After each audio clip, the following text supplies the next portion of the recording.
Hello guys, most welcome. हम कर रहे हैं कंपनी लॉ।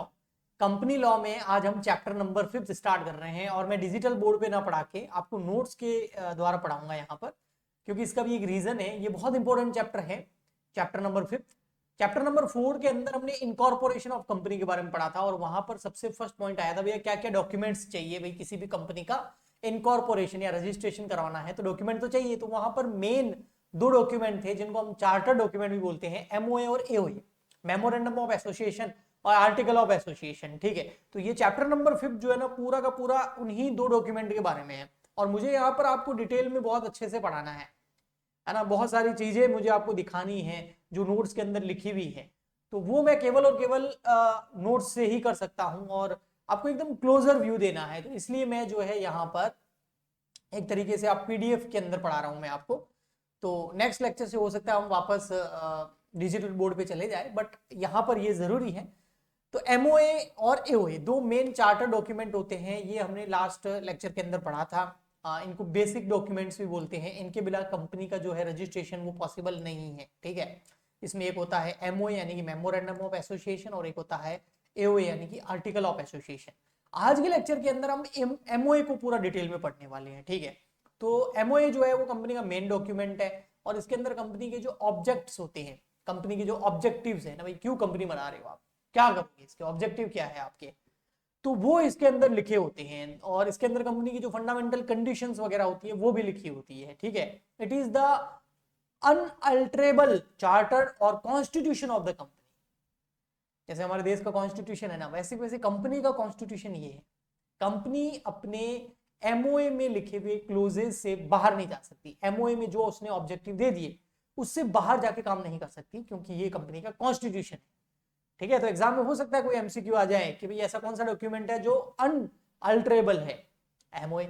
ऐसा कौन सा डॉक्यूमेंट है जो कंपनी का कॉन्स्टिट्यूशन होता है, एमओए, मेमोरेंडम ऑफ एसोसिएशन। ठीक है, यहां पर कंपनीज एक्ट 2013 के सेक्शन नंबर 256 के अंदर, टू सेक्शन नंबर 2 और उसका जो सब सेक्शन है क्लोज है वो 56 है, उसके अंदर एमओए की जो है डेफिनेशन भी दे रखी है कि मेमोरेंडम ऑफ एसोसिएशन क्या होता है, वो आप पढ़ सकते हैं। पर मैं आपको आगे ले जाऊंगा कि भैया जो एमओ है ना वो तो एक डॉक्यूमेंट है, एक फॉर्म है ना जिसको फिल करना है, तो उसका फॉर्मेट कहां से मिलेगा हमको। तो एमओए का जो फॉर्मेट है वो कंपनीज एक्ट 2013 के शेड्यूल नंबर फर्स्ट के अंदर जो टेबल्स है वहां दे रखा है। तो आपसे अगर कोई पूछे कि जो एमओए है, जो मेन डॉक्यूमेंट है कंपनी का, जो चार्टर डॉक्यूमेंट है कंपनी का, जो कॉन्स्टिट्यूशन है वो कंपनी का, अगर किसी कंपनी को रजिस्ट्रेशन करवाना है तो ये डॉक्यूमेंट प्रिपेयर करना पड़ेगा। इसके बिना किसी भी कंपनी का इनकॉर्पोरेशन नहीं हो सकता। तो ये डॉक्यूमेंट का हमें फॉर्मेट कहां से मिलेगा, तो ये फॉर्मेट मिलता है हमको कंपनीज एक्ट 2013 के शेड्यूल नंबर फर्स्ट की टेबल्स के अंदर। अब टेबल कोई एक नहीं है, टेबल ए से लगाकर आपको ई तक मिलेगी, क्योंकि अलग अलग कंपनी का जो एमओए होता है उसका फॉर्मेट अलग अलग है। जो टेबल नंबर ए जो है उसके अंदर आपको एमओए मिलता है लिमिटेड बाय शेयर्स कंपनी का। ऐसी कंपनी जो लिमिटेड बाय शेयर्स हो गई, शेयर वगैरह इशू करती है, उनका जो फॉर्म है आपको एमओए का, वो टेबल नंबर ए के अंदर मिलेगा। टेबल नंबर बी के अंदर आपको फॉर्म मिलेगा किसका, कंपनी लिमिटेड बाय गारंटी, जिसकी शेयर कैपिटल नहीं हो। और टेबल नंबर सी के अंदर आपको उन कंपनीज का एमओए का फॉर्मेट मिल जाएगा जो कंपनी लिमिटेड बाय गारंटी हो और उनकी शेयर कैपिटल भी। तो फर्स्ट था लिमिटेड बाय शेयर, सेकंड था गारंटी हो, शेयर्स नहीं हो, और थर्ड था गारंटी भी हो और शेयर्स भी हो। और टेबल नंबर डी के अंदर उन कंपनीज का आपको फॉर्मेट मिल जाएगा एमओए का जो अनलिमिटेड कंपनीज है। टेबल नंबर ई के अंदर आपको उन कंपनीज का एमओए का फॉर्मेट मिल जाएगा जो अनलिमिटेड कंपनीज है, उनकी पेड अप शेयर कैपिटल होती है। अब लिमिटेड कंपनी और अनलिमिटेड कंपनी आपको पता ही है। वैसे नॉर्मल कंपनी जो होती है वो लिमिटेड ही होती है, जितने हम शेयर्स परचेज करते हैं शेयर होल्डर या मेंबर, उन मेंबर्स की लायबिलिटी उन शेयर्स तक ही होती है। ओके जी, ठीक। तो टेबल नंबर ए से अधिकतर काम हो जाता है। अब ये जो एमओए है, मेमोरेंडम ऑफ एसोसिएशन, ये प्रिंटेड होना चाहिए। कंपनी को है ना इसको, इस एमओए को प्रिंट करा के रखना है और ये पैराग्राफ्स के अंदर डिवाइडेड होना चाहिए। ठीक है, और नंबर्ड इसको दिए होने चाहिए और साइन होना चाहिए किसका, सब्सक्राइबर्स का। सब्सक्राइबर्स कौन होते हैं भाई, जो जैसे प्राइवेट कंपनी है तो उसमें मिनिमम मेंबर्स का नंबर क्या है या मिनिमम शेयर होल्डर्स का नंबर क्या है, 2। और अगर पब्लिक कंपनी है तो मिनिमम शेयर होल्डर या मेंबर कितने होंगे, 7। तो वो कौन होंगे, उनका जो साइन है वो यहाँ पे होना चाहिए। और उनका नाम भी आगे आएगा नेम क्लोज के अंदर। ओके जी, ठीक है, नेम क्लोज तो नहीं, एक सब्सक्राइबर क्लोज है उसके अंदर आएगा। अब मेन इंपॉर्टेंट डॉक्यूमेंट आता है, इंपॉर्टेंट पॉइंट आता है हमारे पास इस इंपॉर्टेंट डॉक्यूमेंट का, वो है कंटेंट्स ऑफ मेमोरेंडम। अब इसके ऊपर पूरा फोकस करना, ये बहुत इंपॉर्टेंट है, एग्जाम में इसके अंदर से बहुत सारे क्वेश्चंस आएंगे। कंटेंट्स ऑफ मेमोरेंडम के अंदर क्लोज है, जिसमें सबसे फर्स्ट है नेम क्लोज। ठीक है, मैं आपको पहले क्लोजेस बता देता हूं। सेकंड नंबर आता है फिर आपका रजिस्टर्ड ऑफिस या सिचुएशन क्लोज भी बोलते हैं इसको। थर्ड नंबर आता है ऑब्जेक्ट क्लोज। पहले चार पांच जो भी क्लोज है ना उनके नाम याद कर लीजिए, आगे समझ में। फर्स्ट कौन सा हो गया हमारा नेम क्लोज, कि भी कंपनी का नाम क्या होगा। सेकंड कौन सा आ गया हमारा रजिस्टर्ड ऑफिस क्लोज, यानी कंपनी का रजिस्टर्ड ऑफिस कहाँ होगा। ओके, थर्ड नंबर आ गया हमारा object close, most important close, इसके अंदर से केस स्टडी आती है एग्जाम के अंदर। और ऑब्जेक्ट क्लोज के अंदर कंपनी के ऑब्जेक्टिव्स लिखे हुए होते हैं, भाई कंपनी क्या काम कर सकती है और क्या नहीं कर सकती है। और उसके बाद में आता है कैपिटल क्लोज, भैया कंपनी की जो ऑथोराइज्ड कैपिटल है वो कितनी होगी, रजिस्टर्ड कैपिटल कितनी होगी, वो यहाँ आता है। और फिर आता है लायबिलिटी क्लोज, भी कंपनी के जो शेयर होल्डर्स हैं या कंपनी के जो मेंबर है, शेयर होल्डर या मेंबर ही की बात है, उनकी लायबिलिटीज क्या है, अनलिमिटेड है, लिमिटेड है, गारंटी बाय लिमिटेड है, क्या है, वो यहाँ लिखा होता है।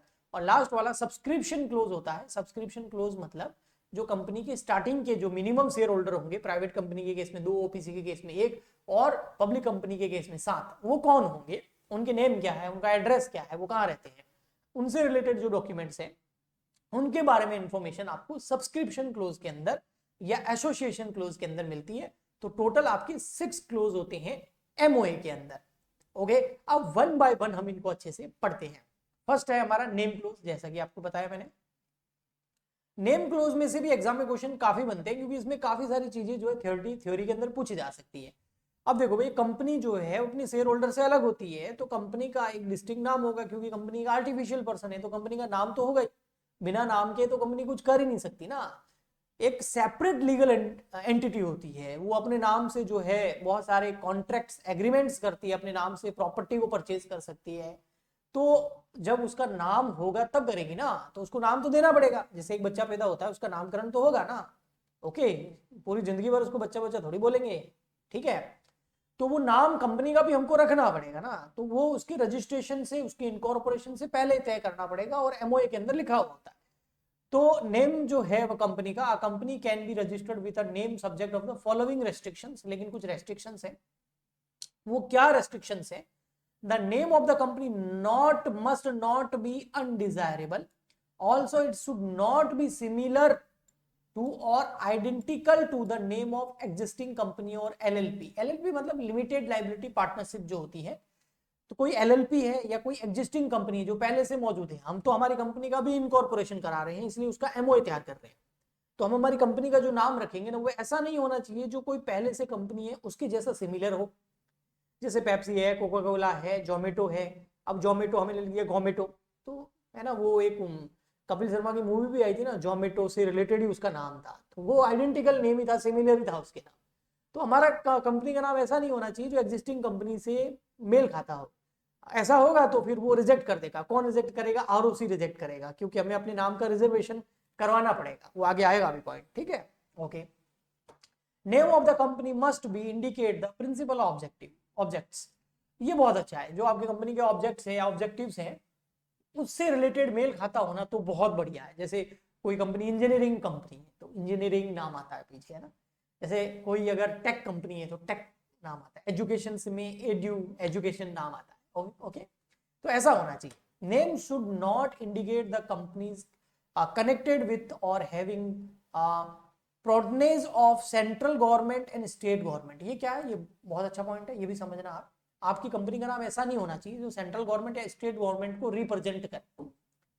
अब आपकी गवर्नमेंट कंपनी तो है नहीं, लेकिन आप जानबूझ के ऐसा नाम रख रहे हैं जैसे लगे कि भैया ये तो सेंट्रल गवर्नमेंट या गवर्नमेंट की कंपनी लग रही है, तो ऐसा नहीं होना चाहिए। ओके, नेक्स्ट है the name should not be violate the provisions of animals and the name of the prevention of improver use act 1950। एक एक्ट बना हुआ है, उसके अंदर जो रूल्स एंड रेगुलेशंस दिए हुए हैं वो फॉलो करने होंगे। उन रूल्स एंड रेगुलेशन का आपको वायलेशन नहीं करना है। इस पॉइंट को आप स्किप भी कर सकते हैं, चलेगा। Okay, next, the company should not include any words in its name so as to often and any sections of society. किसी सोसाइटी के किसी सेक्शन को रिप्रेजेंट करने वाला नाम नहीं होना चाहिए. The name of the company should not include the name of enemy country, है ना. जैसे इंडिया की एनिमी कंट्री होगी चाइना, पाकिस्तान, कुछ और भी हो सकती है, ठीक है. तो जो एनिमी कंट्री है, पाकिस्तान तो नंबर 1 है, तो वैसा नहीं होना चाहिए, ठीक है. उससे रिलेटेड आप नेम नहीं रख सकते. रिजर्वेशन ऑफ नेम, कंपनी को एमओए में अपना नाम, नेम क्लोज के अंदर अपना कंपनी का नाम लिखना होगा ना, तो ऐसे थोड़ी लिखा जाए. तो उसको उस नाम का पहले रिजर्वेशन करवाना पड़ेगा. कहां से कराएंगे? आरओसी के पास में कराएंगे. और इसके रिजर्वेशन जो है कंपनी का, वो आपको नेम अप्रूवल जो है वो 60 दिन के भीतर भीतर ले लेना चाहिए. कब से? The registrar shall reserve the name of for period of 60 days from the date of approval of the name. मतलब कहने का मतलब ये है कि कंपनी के इनकॉर्पोरेशन में और रजिस्ट्रेशन में तो टाइम लगता है. आपको डॉक्यूमेंट तैयार करने हैं, एमओए तैयार करना है. अब एमओए में फर्स्ट क्लोज ये नेम क्लोज, वहां पर आपको अपनी कंपनी का नाम बताना है. फिर उसके बाद इनकॉर्पोरेशन में तो टाइम लगेगा. तो भाई आरओसी बोलता है कि ठीक है, आप हमको फॉर्म भर के दे दो, हम आपकी कंपनी का नाम देखेंगे और किसी से अगर मिलता जुलता नहीं है, सारी कंडीशन सेटिस्फाइड है, तो आपकी कंपनी का नाम हम जो है रिजर्व कर लेंगे. और 60 दिन तक हम ये नाम किसी को नहीं देंगे. 60 दिन तक आप इनकॉर्पोरेशन करवा देना. अगर 60 दिन तक आपने इनकॉर्पोरेशन नहीं करवाया तो फिर ये आपका नाम किसी और को दे दिया जाए. ओके, ये चीज होगी. अगर कंपनी ने रॉन्ग, है ना, कंपनी ने जो है it found that the information furnished by the person was wrong, then मतलब कंपनी के जो नाम के अप्लाई जो किया और नाम का रिजर्वेशन करा दिया 60 दिन के लिए, और अगर आरओसी को लगा कि भैया ये इन्होंने रॉन्ग इन्फॉर्मेशन देके करवाया है, जालसाजी की है, तो कंपनी जो है भैया वो इनकॉर्पोरेटेड तो होगी नहीं, है ना, उसका रजिस्ट्रेशन नहीं होगा. और इसके साथ साथ में जो नेम है सेल बी कैंसिल, और नेम जो है वो कैंसिल करा दिया जाएगा. और इसके अलावा जो लाइबिलिटी है, पेनल्टी है, वो 1 लाख रुपए तक हो सकती है. 1 लाख रुपए तक की पेनल्टी जो है आपका आरओसी जो है पेनल्टी आप ही ठोक सकता है, ठीक है. रजिस्ट्रार ऑफ कंपनी जो है वो पेनल्टी लगा देगा 1 लाख रुपए तक की. अगर कंपनी को लगता है, आरओसी को लगता है कि ठीक है भैया कंपनी का इनकॉर्पोरेशन हो गया है, तो अब क्या करें भैया, अगर आरओसी चाहेगा तो कंपनी का वाइंडिंग अप करवा सकता है, या फिर आपको बोल सकता है भैया ऑर्डिनरी या स्पेशल रेजोल्यूशन पास करो और कंपनी का नाम जो है वो चेंज करो. ऐसा भी आरओसी बोल सकता है. या कंपनी का वाइंडिंग अप मतलब कंपनी का लिक्विडेशन, कंपनी का खत्म करा सकता है, बंद करवा सकता है. अगर इनकॉर्पोरेशन हो गया उसके बाद में उसको पता चला है कि नेम क्लोज में गड़बड़ है, पहले पता चल गया तो इनकॉर्पोरेशन होने ही नहीं देगा, रजिस्ट्रेशन कैंसिल कर देगा, 1 लाख रुपए की पेनल्टी और ठोक देगा. इसलिए नेम क्लोज के लिए जब आप कंपनी के नाम का रिजर्वेशन करवाते हैं तो अच्छे से करवाइए, किसी भी फॉल्स इंफॉर्मेशन या फॉल्स डॉक्यूमेंट को नहीं देना होता है. ओके, तो ये हो गया कंपनी का नेम क्लोज. उसके बाद नेक्स्ट आता है आपका कंपनी का registered office and situation close जो होता है. इसमें क्या होता है, कंपनी जो है ना उसका रजिस्टर्ड ऑफिस कहाँ होगा, वो आपको फॉर्म नंबर INC 22 के अंदर रजिस्ट्रेशन के 22-30 दिन के अंदर अंदर आपको प्रोवाइड कराना होगा. और कि भाई हमारी कंपनी का जो रजिस्ट्रेशन ऑफिस है वो यहाँ है, उसका एड्रेस आपको देना होगा. नेक्स्ट आता है आपका ऑब्जेक्ट क्लोज. ये मोस्ट इंपोर्टेंट क्लोज है. इसमें से बहुत सारे केस लॉज भी आते हैं, बहुत सारे तो क्या, एक बहुत इंपॉर्टेंट केस लॉ है जो कई बार पूछा जाता है, वो आ सकता है, वो भी मैं आपको अभी पढ़ाऊंगा. और इसके अलावा नेम क्लोज, ऑब्जेक्ट क्लोज में क्या क्या होते हैं, कंपनी की ऑब्जेक्टिव होते हैं, तो इसको हम अच्छे से पढ़ेंगे थोड़ा सा ना. ये लेक्चर थोड़ा लंबा होगा लेकिन मैं चाहता हूं कि आपको सब पढ़ा दूं. Okay, this is the most important close in the memorandum because it not only show the object which the company is formed but also determine the powers. okay, केवल ऑब्जेक्ट नहीं, कंपनी की पावर्स भी decide होती है. मतलब इस object close के अंदर ये लिखा होगा कि कंपनी क्या क्या कर सकती है और क्या नहीं कर सकती.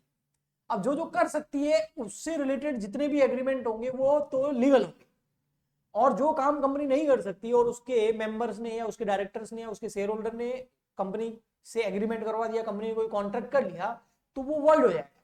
मतलब वो बिल्कुल इलीगल हो जाएगा, कंपनी की उसमें कोई लायबिलिटी नहीं होगी. तो कंपनी अपने ऑब्जेक्ट क्लोज से बाहर जाकर के कोई काम नहीं कर सकती. ओके जी, ठीक, एक सेकेंड बस.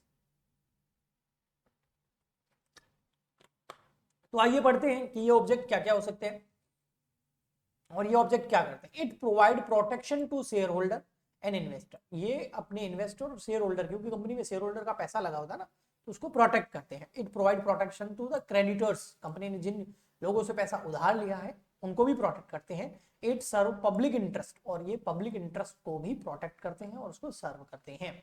कंपनी की बाउंड्रीज डिसाइड करता है ऑब्जेक्ट क्लोज। भाई कंपनी है जैसे, वो मैन्युफैक्चरिंग ही कर सकती है, उसके ऑब्जेक्ट क्लोज में लिखा हुआ है कि कंपनी जो है मैन्युफैक्चरिंग करेगी इस सेक्टर में, तो अब वो सर्विस नहीं दे सकती।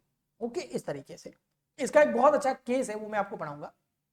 अगर कोई भी कंपनी ऑब्जेक्ट चूज करती है तो वो ऑब्जेक्ट इलीगल नहीं हो सकता। ऐसा नहीं भाई हम गांजे का बिजनेस करेंगे, चरस का बिजनेस, गांजा चरस हेरोइन क्या होता है, मतलब ड्रग्स, वो इलीगल है तो वो नहीं कर सकते आप। ठीक है, तो इलीगल नहीं होना चाहिए और अगेंस्ट पब्लिक पॉलिसी नहीं होना चाहिए। इसके अलावा it must not contain any which is the against the provision of companies act. Companies act के प्रोविजन से अगेंस्ट नहीं हो सकता। It must not contain ambiguous statement, मतलब कोई आपको एक ऐसा स्टेटमेंट नहीं देना है जिसमें जो है उसके बहुत सारे मीनिंग निकल सकते हैं। आपने कोई वर्ड एक ऐसा लिख दिया जिसके एक से ज्यादा मीनिंग निकल रहे हैं, तो वहां पर प्रॉब्लम हो जाएगी। ओके, तो ऐसा नहीं होना चाहिए आपका object. It must be contain main objects, ये कंपनी के मेन ऑब्जेक्ट्स को क्या करें, कंटेंट करें। Okay, any other matter necessary for furtherance of the main object. Okay, अब यहां पर जो नेम क्लोज है इसका मैं आपको एक आप कह सकते हो केस लो पढ़ाऊंगा। और ये जो ऑब्जेक्ट क्लोज है, सॉरी नेम क्लोज क्या, ऑब्जेक्ट क्लोज है, इसका जो केस लो है वो पूरा का पूरा डिपेंड है डॉक्ट्राइन ऑफ अल्ट्रा वायरस पर। अब ये डॉक्ट्राइन ऑफ अल्ट्रा वायरस क्या है, तो सबसे पहले मैं डॉक्ट्राइन ऑफ अल्ट्रा वायरस का मतलब बताता हूं। अल्ट्रा और वायरस दो वर्ड है। अब अल्ट्रा जो वर्ड है ना वो है बियॉन्ड, और वायरस मतलब पावर। अल्ट्रा मतलब बियॉन्ड, वायरस मतलब पावर, जो कंपनी की पावर के बियॉन्ड है उसको बोलते हैं doctrine of ultra vires principle है। तो कंपनी की पावर्स यानी कि कंपनी के जो ऑब्जेक्ट क्लोज है उसके बियॉन्ड अगर कंपनी ने कोई एग्रीमेंट कर लिया तो वो वॉइड एब इश्यू हो जाएगा, मतलब वो इलीगल है, वो कंपनी की कोई रेस्पॉन्सिबिलिटी नहीं है उस कॉन्ट्रैक्ट को पूरा करने की। जो लॉस वगैरह होगा वो सामने वाले को होगा, कंपनी का उसमें कोई रोल नहीं होगा। ओके, ठीक। अब ये जो है ना इसका एक बहुत इंपॉर्टेंट केस लो आता है, Ashbury railway carriage and iron company limited, ये पूरी एक कंपनी का नाम है, वर्सेस रिचे। अब ये केस लो मैं आपको बताता हूं, आप ध्यान से सुनना तो आपको समझ में आएगा। अब इस केस लो में है क्या कि देखो तीन चीजें हैं। एक है Ashbury railway carriage and iron company limited, तीन पार्टीज है इसके अंदर। एक तो ये कंपनी है मेन, इसका ही मैं आपको ये इसकी किस कंपनी के ऊपर ही मेन केस लो है। तो ये कंपनी जो है ना इसके ऑब्जेक्ट क्लोज के अंदर क्या क्या लिखा हुआ है कि ये कंपनी बना सकती है, सेल कर सकती है, लैंड कर सकती है रेलवे कैरिजेस एंड वेगन्स, मतलब बोगीज आती है ना रेलवे की जिसमें हम बैठते हैं जाके, तो उनको कंपनी बना सकती है, बेच सकती है, किराए पे दे सकती है कैरिजेस एंड वैगन्स को। ओके, और क्या कर सकती है, carry on business on mechanical engineering, mechanical engineering से रिलेटेड भी काम कर सकती है, और मैकेनिकल इंजीनियरिंग से रिलेटेड कोई जनरल कॉन्ट्रैक्ट भी कर सकती है।